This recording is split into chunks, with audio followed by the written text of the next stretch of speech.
Boa noite a todas, boa noite a todos. Começando mais um Café com Galvão. Hoje nós vamos conversar sobre essa ressaca pós-eleitoral, pós-processo eleitoral. Cida Silva, boa noite. Boa noite, Maria das Graças. Maria da Graça Mendes. Boa noite, Júlio de Almeida. Me dá só um alô dizendo de onde vocês estão falando, tá certo? Para a gente poder dar um abraço para todos aqueles seus conterrâneos. Ontem quero agradecer a audiência de todos aqui que estiveram em mais um Café com Galvão. A gente está conversando aqui com vocês e ao mesmo tempo tá replicando aqui nos grupos. Eu peço a você, por favor, replique nos grupos. Replique também. Deixa eu baixar aqui porque está ficando muito alto, está vazando. Então, pois bem, a gente viu hoje algumas análises, né? Vimos também uma análise do Ciro Gomes, que o Ciro, sinceramente, o Ciro é um cara que é o maior sabotador dele próprio, é o Ciro Gomes. Porque o Ciro é um cara que tem talento, mas sinceramente ele está com muito ódio no coração, né? Está com muita raiva, né? Ele vê cada dia mais. Terezinha Hilde, boa noite. Guarapava, Paraná, grande estado do Paraná. Então o Ciro está com muita raiva no coração, né? Não dá para ser presidente do ódio, né? Já tem um, né, que é o original, presidente do ódio. Ciro hoje atacou o PT, né? Eu acho que é um tesão do Ciro atacar o PT. E atacou também o Flávio Dino, né? Diz que o Flávio Dino está fora da realidade. A grande verdade, meus amigos, e sendo sincero como não se deve ser, né? Eu vou lembrar o escritor e professor da Universidade Estadual do Rio de Janeiro, o João Trajano Santosé. Acho que ele ainda é, inclusive,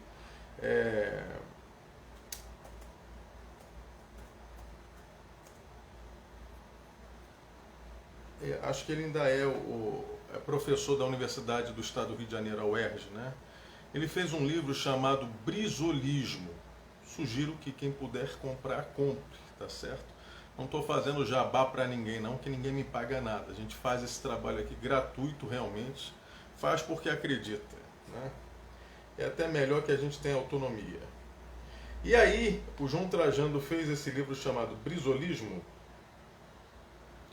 E esse livro ele dizia que conseguiu ter unanimidade. De um lado, né, os brizolistas acharam que era um livro anti-brizolista, do outro lado, os anti-brizolistas acharam que é um livro que fazia apologia ao brizolismo. Ele fala sobre a questão da comunicação, né, naquele período eleitoral de 89. É muito importante, quem puder leia, que é importante conhecer a história do Brasil e aquilo que de fato aconteceu, que eu acho que é muito próximo da realidade. Então eu acho que eu vou conseguir essa unanimidade hoje. De um lado, os esquerdistas como eu, né, que sou de esquerda, trabalhista e socialista, né, não vão gostar muito do que eu vou falar. E também os direitistas também não vão gostar muito do que eu vou falar. Professora Silvana Moura, boa noite, lá de Passo Fundo. Caro amigo Rafael Galvão, o Ciro precisa acomodar seu ânimo. É verdade.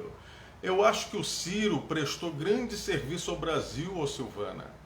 E poderia prestar mais serviços ainda se colocasse numa posição de estadista, né? Ele parece um menino. Ele não tem mais idade para esses arroubos. Ele não... Vá se tratar, sinceramente. Sinceramente.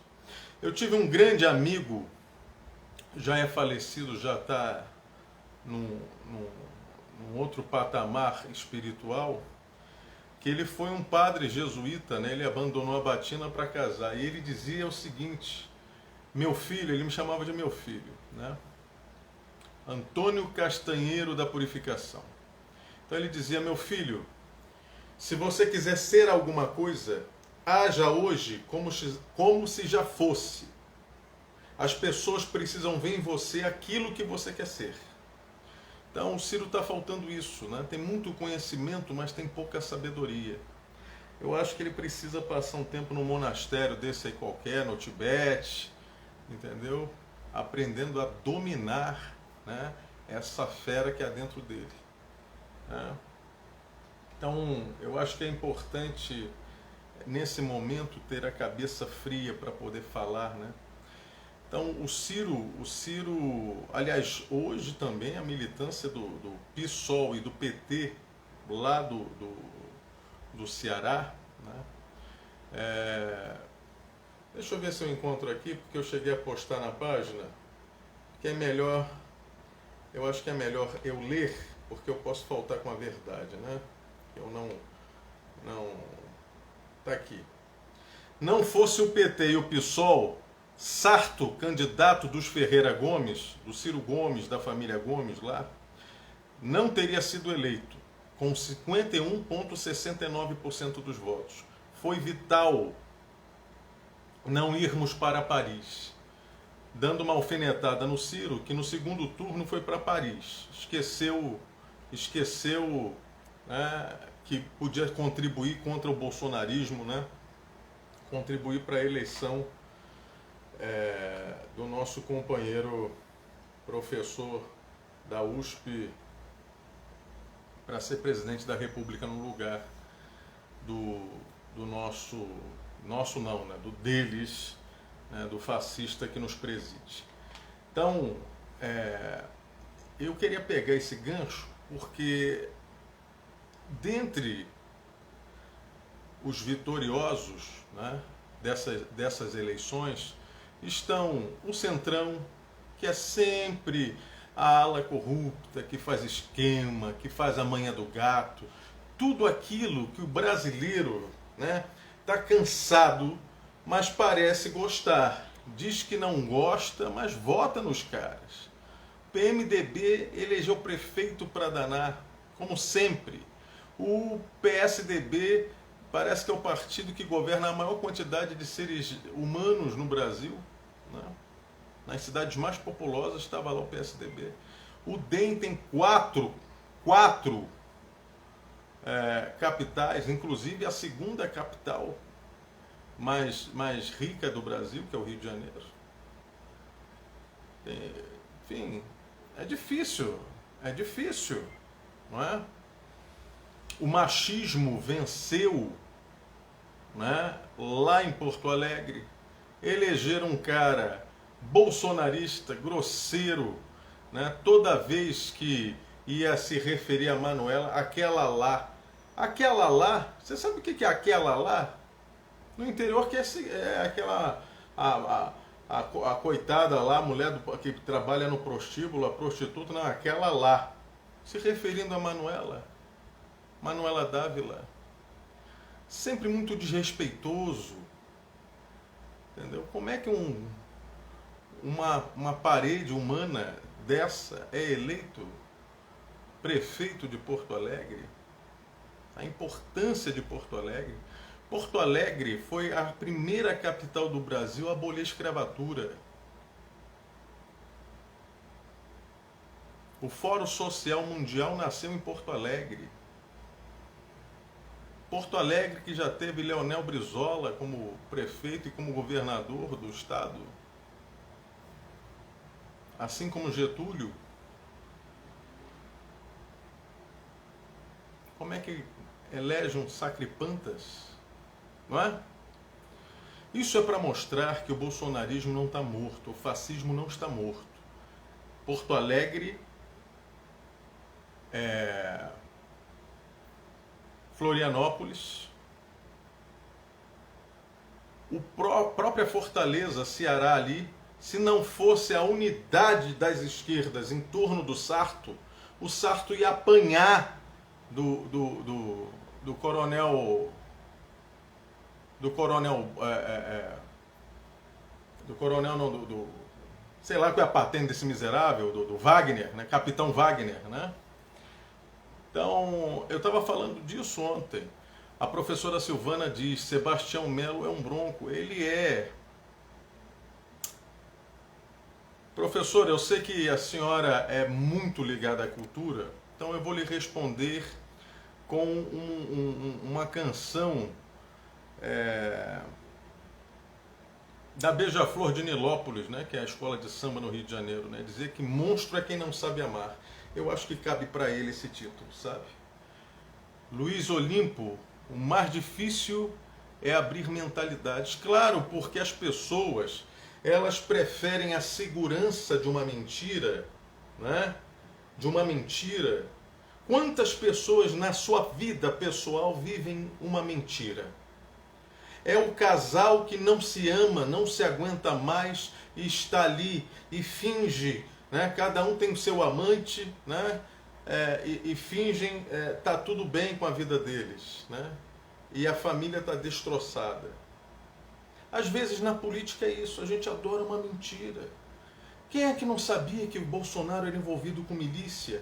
Que as milícias matam, que as milícias roubam, que as milícias praticam extorsão, mas querem acreditar que o capitão é o cara, entendeu? É o mito, as pessoas querem mitos.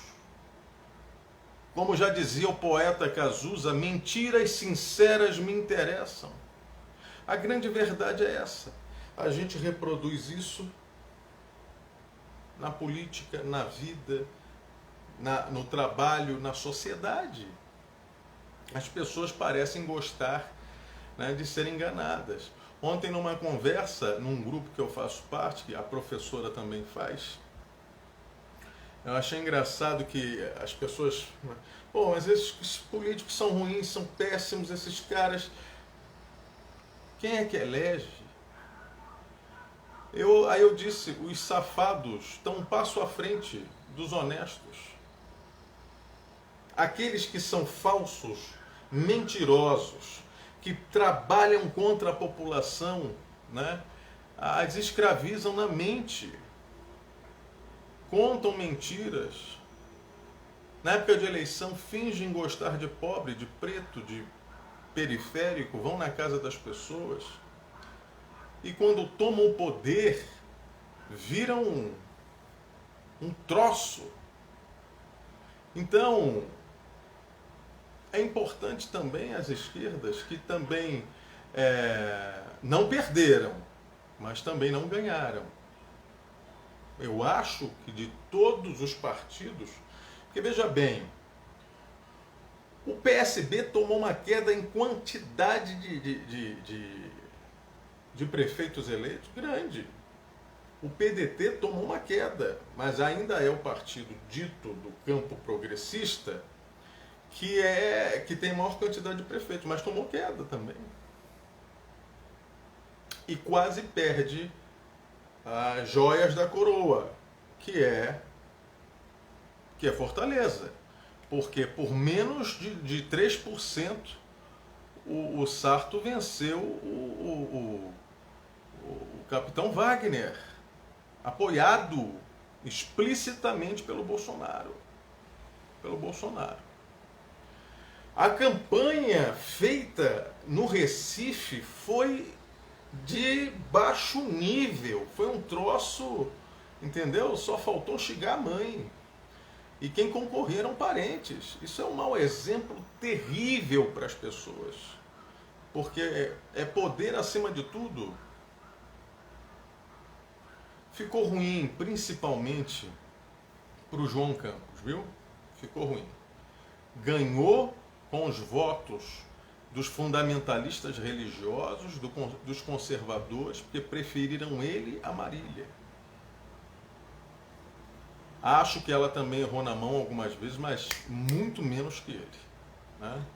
Ela, quando estava na frente nas pesquisas, deu uma humilhada no garoto, né, dizendo que a prefeitura era um pirulito para dar de presente para o menino. Acabou levando.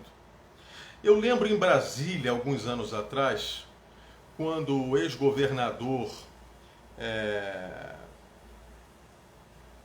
Roriz tentava a eleição contra a época atual governador, né, que não menos arrogante, né, que é o Cristóvão Buarque. E uma hora lá o Roriz era um homem rico, era um homem de posses aqui. Brincam dizendo que Brasília foi feita na fazenda do pai do Roriz. Então mas não era um homem letrado. E o Cristóvão Buarque foi de uma arrogância no debate. Foi o que acabou com a eleição do Cristóvão. O Roriz ganhou do Cristóvão naquele debate, em que ele dizia: o senhor não sabe governar, como é que o senhor sabe governar? O senhor não domina nem a língua portuguesa, o senhor é um... E aí ele disse: ah, doutor, começou a chamar ele de doutor. Ah, doutor, eu sou do povo. Quem o povo se identifica num debate desse? Você acha que é com o professor da UNB, ex-reitor, arrogante, pedante, que se acha e tem convicção que é Deus? Ou um cara que é rico, mas fala a linguagem do povo? Mas é óbvio, a vaidade, segundo o advogado do diabo, não, é o pecado que o capeta mais gosta. E na política está dominado. Eu acho que o grande erro das esquerdas, né, que onde ganhou nessas eleições, ganhou com dificuldade, né, como foi lá com o Edmilson, em Belém do Pará, quase que um eguche, que ninguém conhece quem é esse cabra, que aliás é um delegado da Polícia Federal, o cara que, né, domina aí, que tem um diploma de direito, que fala nós vai, nós fica. Entendeu? Quase leva do Edmilson. Então, o bolsonarismo, o fascismo não está morto. E as esquerdas vão precisar se organizar.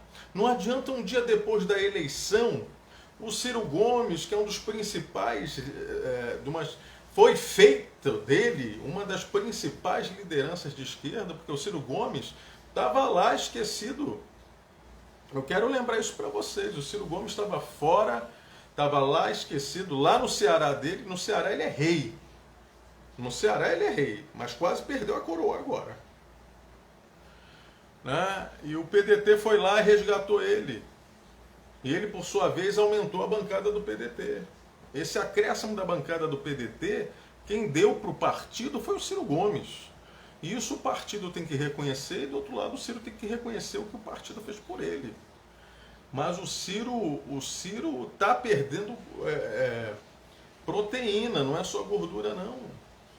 Então, cara, logo o dia seguinte da eleição, né, o cara mete a porrada no PT. Ele acha que as pessoas vão migrar para ele. A última pesquisa feita no meio da eleição sobre a disputa presidencial botava o Ciro Gomes desidratado de 9 e caiu para 3 pontos percentuais. Por que será? Por que será? Então, essa instabilidade, veja bem, o presidente da República, ele é chefe de Estado e chefe de governo. Enquanto o chefe de governo é o gestor. Enquanto o chefe de Estado, ele é o exemplo. É como um chefe de família, uma chefe de família. A família que é chefiada por uma mulher, ela não pode ser uma desequilibrada, uma louca, uma neurastênica. A família que é governada por um homem, ele não pode ser um desequilibrado, um louco, um neurastênico, que ele vai desfacelar a família. Por isso que é preciso ter equilíbrio. A gente é governado por um neurastênico. Veja o que está acontecendo com o Brasil, porra. Está indo ladeira abaixo. Qualquer um mínimo de equilíbrio, se for tão louco quanto, vai ver como um mito. E se for uma pessoa equilibrada, vai se aperceber que o Bolsonaro tem problemas psiquiátricos. E presidindo o país, falando merda atrás de merda. Foi o Trump perder, tem uma tara no Trump, vai, tenta tirar o Trump da esposa então, vai lá, dá uma cantada, quem sabe ele cede. Que eu acho que isso tudo é tesão encruado. Sinceramente. Para mim, o Bolsonaro, aliás, o Arnaldo Jabor, cineasta e comentarista da Globo, disse que o problema do Bolsonaro é sexual. Eu estou começando a achar que é isso mesmo. Mesmo. Arranja um namorado, cara, que tu resolve a tua vida. Tu sai do armário e vai ser feliz. Eu acho que é isso que está faltando ao Bolsonaro. Mas qualquer um se apercebe que é um desequilibrado. Então o país precisa de alguém que traga estabilidade econômica, política e moral.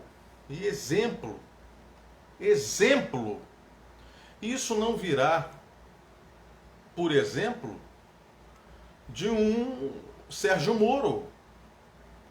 O Moro começa a trabalhar hoje numa empresa da Odebrecht, prestando consultoria, a mesma empresa que ele condenou, quase levou à falência. Ele está agora para quê? Desenrolar os fios que ele próprio enrolou a empresa? Porque veja bem, minha gente, quando uma empresa grande nos Estados Unidos, né, eu sugiro que vocês pesquisem o que aconteceu com a General Motors dos Estados Unidos, tá? Na administração Obama. O que foi feito? Tinha fraude contábil, tinha problemas lá sérios. Pergunta se o governo fez de tudo para falir a empresa. Não. Você prende, você tira quem é o CEO, né, o gestor, e mantém a empresa, pô. Que a empresa traz riqueza para a nação, traz emprego, gera outros tantos empregos. Então, para isso, precisa ter um equilíbrio. Precisa ter equilíbrio. E o Moro mostra cada vez mais que é um cara que está sabotando o Brasil. Que é uma quinta coluna, isso é um termo da década de 70 até antes, né? Que os comunistas usavam muito, né? Uma casa tem 4 colunas para sustentar, mas tem uma quinta coluna ali que está disfarçado de coluna, mas não é. Que o intuito é sabotar. O Moro é isso, um quinta coluna, um prevaricador. Enquanto estava no poder, soube do gabinete, e ele se entregou essa semana quando foi depor contra lá o Carluxo. Sabia que o gabinete do ódio existia e que o Carluxo era o arquiteto, o grande arquiteto daquele universozinho ali. E ele prevaricou, porque ele não tomou as providências cabíveis à época. Como prevaricou quando o porteiro lá do Bolsonaro disse que o assassino da Marielle, no dia que a Marielle foi morta, ele esteve lá procurando a casa do Bolsonaro. Não necessariamente o Bolsonaro. Agora, ninguém perguntou quem é que estava na casa do Bolsonaro. Qual dos filhos estavam lá?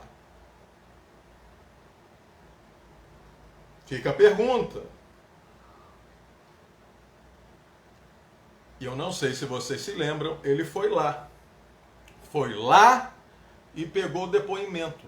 A Polícia Civil é que tinha que tratar. A Polícia Federal entra a mando do Moro, super-ministro da Justiça e da Segurança Pública, à época.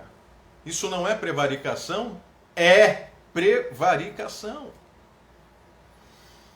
Então veja bem, a coisa é mais complexa do que a gente pensa. São muitas forças atuando. O PSDB está se articulando com o DEM. Quem acha que vai fazer aliança com democratas ou com o PSB, bote o cavalo debaixo da árvore. Se não estiver chovendo, porque senão vai cair um raio e vai matar a árvore e o cavalo junto. Tá certo? Porque o PSB caminha para a direita mesmo, está na direita mesmo, com práticas de direita mesmo. Tá certo?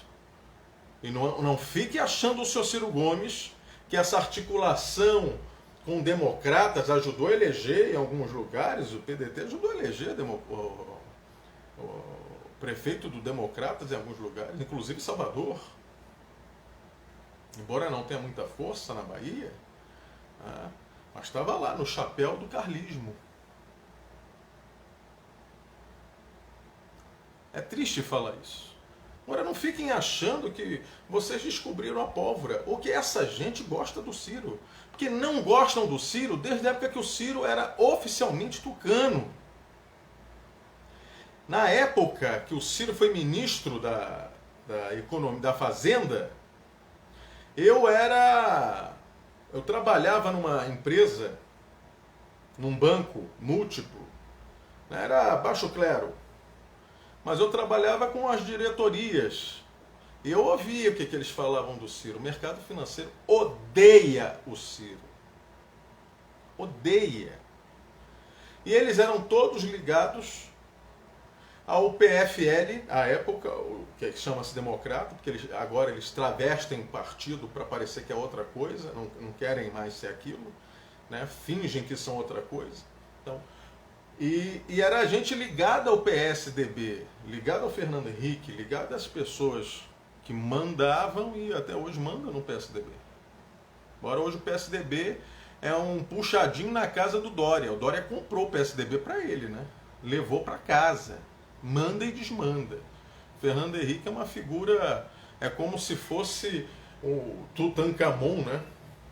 Pegam ele e botam na exposição assim. Então, meus queridos, é complexo. Achar que a direita vai querer botar o Ciro para ser presidente. Não vai. Eles não confiam. O Ciro, embora seja burguês na mente, não estou dizendo que não seja um cara que mais, talvez até defenda mais o Brasil do que essa outra gente. Né? Tem um cunho mais patriótico, vamos dizer assim. Mas o Ciro não agrada a eles. Querem o Ciro aliado e não o Ciro coadjuvante e não principal. Para estar junto ele serve, ele não serve para comandar. É isso que eles acham, mesmo. E não se iludam, se tiver aí uma chapa que é organizada pela Globo, PSDB, Democratas e PSB. Escrevam o que eu estou falando. Que às vezes a gente corta na carne, né? Dirigente político é isso, né? Gosta de um puxa-saco, gosta de alguém que... Se alguém falar algo contra, né? Analisa, porra. Vê se o cara está dizendo algo que é construtivo, que é palpável, não é? O vento oposto pode te levar para frente, basta que você saiba manejar a vela, já dizia o ditado popular. Às vezes quem é contra o que você fala não está contra você, está a teu favor. E quem te estimula a pular do precipício é teu adversário interno, que tem um monte. Mas os dirigentes partidários, tá difícil. Carmelita Ramalho diz: PSB tá mais pro centrão. PSB, o que eu vou definir centrão, tá certo? Conceituar centrão. Centrão são partidos de direitas que são pragmáticos. É isso. Eles não são de centro cacete nenhum. Eles são partidos de direita, burgueses, antipovo, né, a favor do sistema financeiro, do grande capital especulativo, do grande capital como um todo, né, e se dizem centrão. O PSB é de direita mesmo. Deveria tirar o socialista do nome. Sinceramente. Não vai fazer depois igual o partido nazista, né, que tinha social nacionalista, o termo social nacionalista. E eles eram de direita, de socialistas não tinham nada. Aliás, o maior rival do fascismo no mundo foi o comunismo, não foi o capitalismo, não foram os países, né? A Carmelita está concordando comigo. Então, Efetivamente é isso. Acho que o maior perdedor foi o Bolsonaro. O Bolsonaro perdeu muita proteína. Mas o fascismo, a ideia moralista, né? A ideia de misturar religião e política, né? E Estado e religião, né? É uma ideia, inclusive, antiprotestante, porque o protestantismo, quando surge na reforma, porque ele teve duas fases grandes, né? Que foi a reforma propriamente dita, Lutero, né? Calvino, né? E depois teve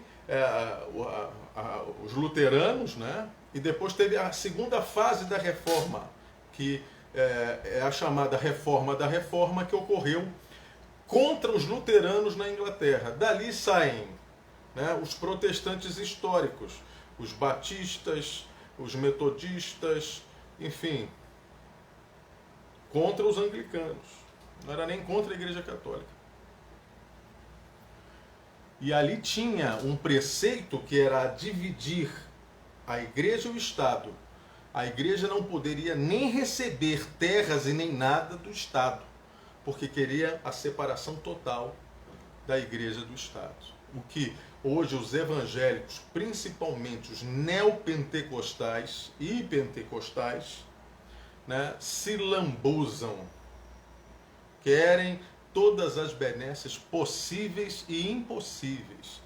Quando um desses bispos aí, sem bispado, vão para o governo federal pedir isenção de impostos, ou então perdão de impostos, estão pedindo perdão por um tributo que eles não pagaram por anos.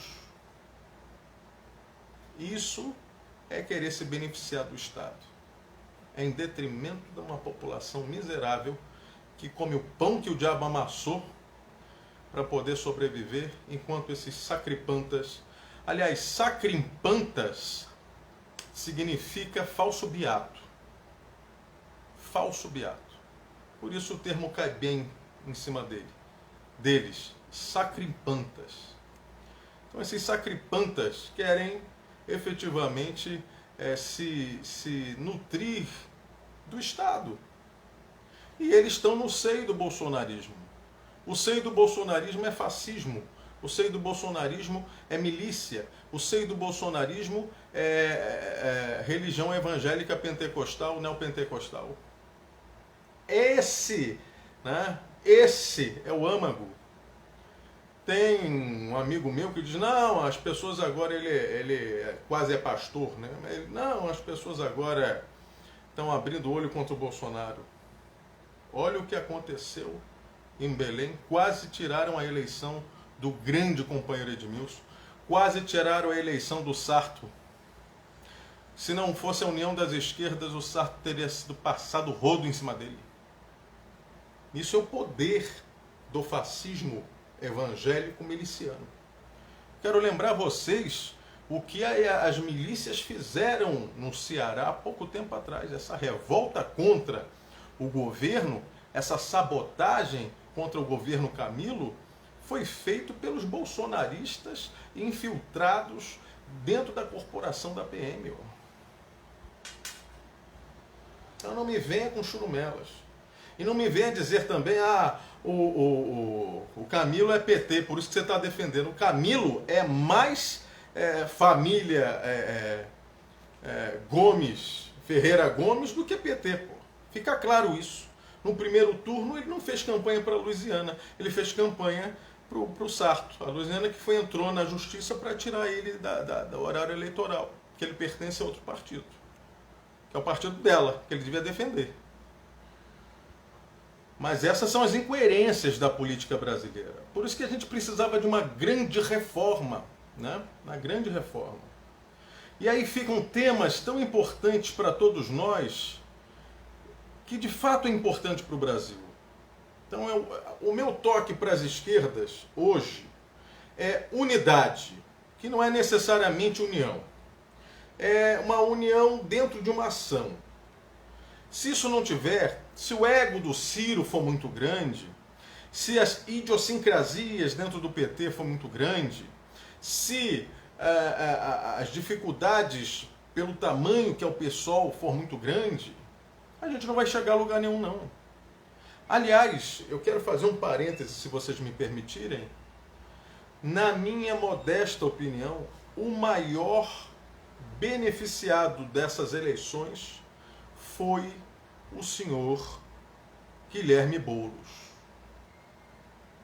O Boulos, quando foi candidato à presidência da República, eu achava até que era precoce e tal, mas foi.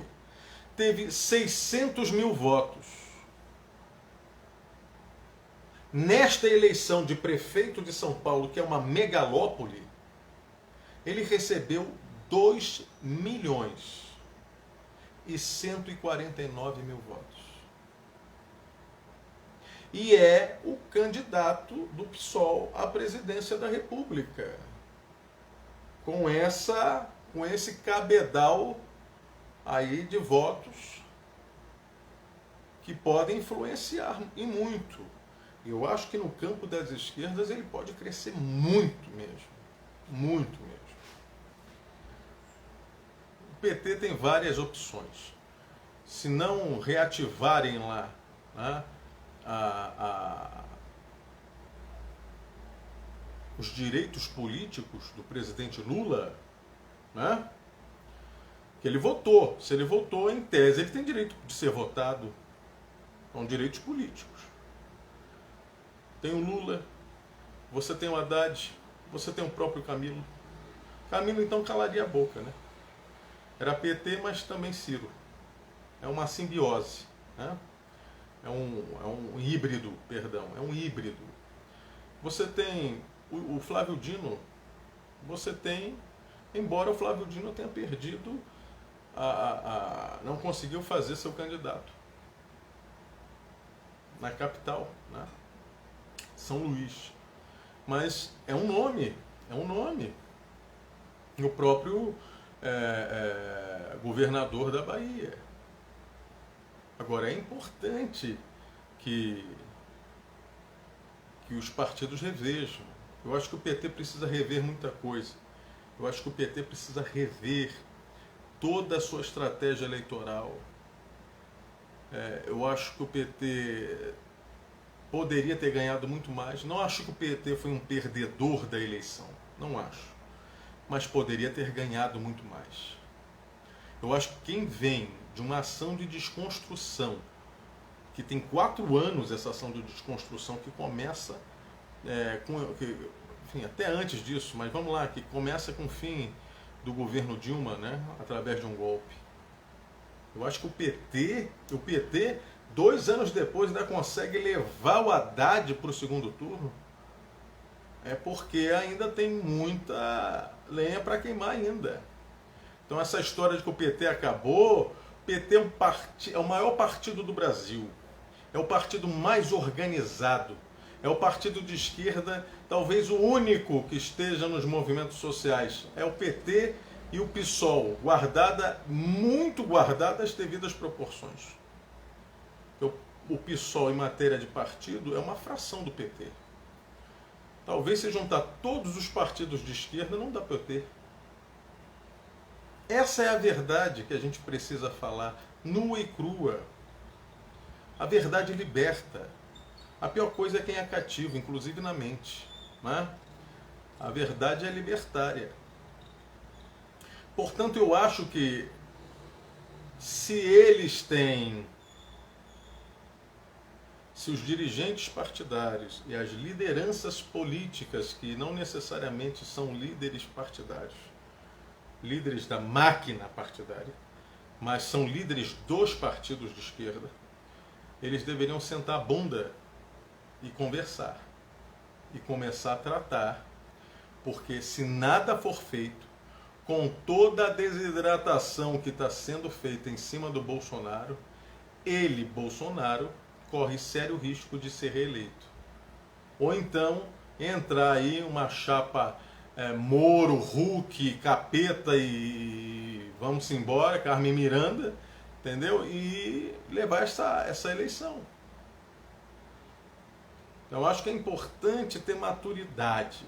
Por isso que não é hora de xingar ninguém, falar mal da mãe de ninguém, Entendeu? Agora, o Ciro poderia ter ido dormir essa noite sem ter jogado na cara que quando a coisa fedeu para cima da esquerda na terra que ele é imperador, o PT e o PSOL não fugiram, não foram para a Europa, não foram para Paris, como ele foi em 2016. Isso trouxe constrangimento a muitos companheiros do PDT à época. À época eu ainda estava no PDT. E eu lembro disso, falei, se fosse o Brizola, porque o Brizola é o paradigma dentro do, pelo menos era, não sei hoje, parece que o PDT é mais cirista que brizolista. Mas o Brizola abriria a mão de qualquer coisa de vaidade pessoal se o interesse do Brasil tivesse à frente. Ele colocaria na cara. Eu sou português, diz aqui o Luiz Olímpio, eu sou português, mas sempre acompanhei a política brasileira. Mas o PT tem tiradas fundamentalistas. Eu não entendi. Fundamentalista? Não entendi. Se você puder explicar aí, Zé Olímpio, ou Luiz Olímpio, eu lhe agradeço, viu? Lhe agradeço. Então acho que é importante para todos nós que as esquerdas, o campo progressista, comece a conversar, comece a dialogar e comece a traçar uma estratégia, entendeu? Que leve o país para o outro lado. Para o outro lado. Eu acho muito difícil que o país suporte 10 anos, aí, 8 anos de recessão, que é Bolsonaro reeleito, mais 4 anos de recessão. A gente vai entrar numa depressão econômica terrível. Vejam o que vai acontecer com a retração econômica que vai ocorrer esse ano. Então, portanto, amigos, companheiros, né, eu acho que é importantíssimo que o PT reveja seus posicionamentos políticos, que o PDT reveja seus posicionamentos políticos, que o PCdoB reveja seus posicionamentos políticos.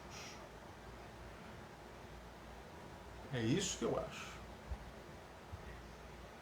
Que o PSB, que eu acho difícil, o PSB já adentrou aos palácios, né, os tapetes felpudos dos palácios da burguesia capitalista. Não vai mais sair de lá não, lá é muito confortável. Quem adentra aos palácios não querem mais sair.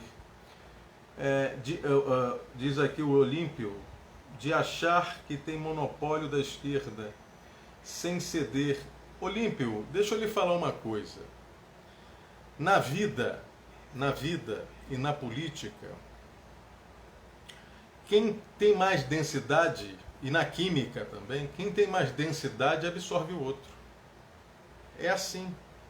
O que eu questiono e questionava quando estava fora, e hoje, como estou dentro do PT, eu digo, a gente não pode ter uma política de hegemonia.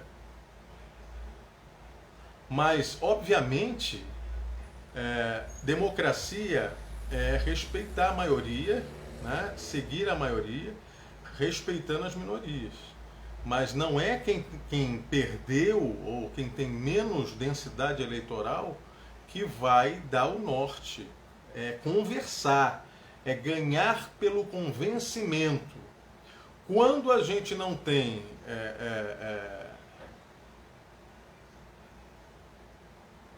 Hélio Vieira tomando café amargo, não entendi, mas você pode tomar o café que você quiser, Hélio, né? Tudo na vida é uma questão de escolha. A gente escolhe aquilo que a gente quer ser, né? Inclusive lutar pela democracia ou ser pobre de direita também, né? Aí o problema é de cada um. Afinal, Rafael, está a dizer o que o PT não... Deixa eu ver. O PT não entende que por ser maior não pode ceder. Não, não é isso. Não é isso que eu estou dizendo. Eu estou dizendo que pode se conversar. O que não pode, eu vim com política de veto. Exemplo, o Ciro Gomes tem voto para encabeçar uma chapa de todas essas esquerdas? Tem densidade eleitoral, tirando o Ceará? Não tem. Não tem. Então ele tem que sentar, se ele quer ser o candidato a presidente do grupo inteiro de esquerda, ele tem que sentar e argumentar, pô. Ele tem que ganhar no convencimento. Estou dando só um exemplo, tá? Ele não pode dizer, olha, você que tem mais voto, que tem a maior bancada do Congresso, que na última eleição federal e tal, teve mais voto e tal do que eu, do que meu partido, você que é um partido que tem maior estrutura do que o meu, você não pode ter candidatura. Porque não se começa nenhum tipo de conversa vetando a participação de quem quer que seja. Muito menos de quem é maior do que você. Então a gente tem que saber a realidade. É isso que eu estou dizendo, Olímpio. Ou como você falou, e eu gosto da forma como os portugueses falam, isso é o que estou a dizer. Então, é baixar a bolinha. É baixar a bolinha. Cada um baixar a sua bola, sentar na mesa e conversar.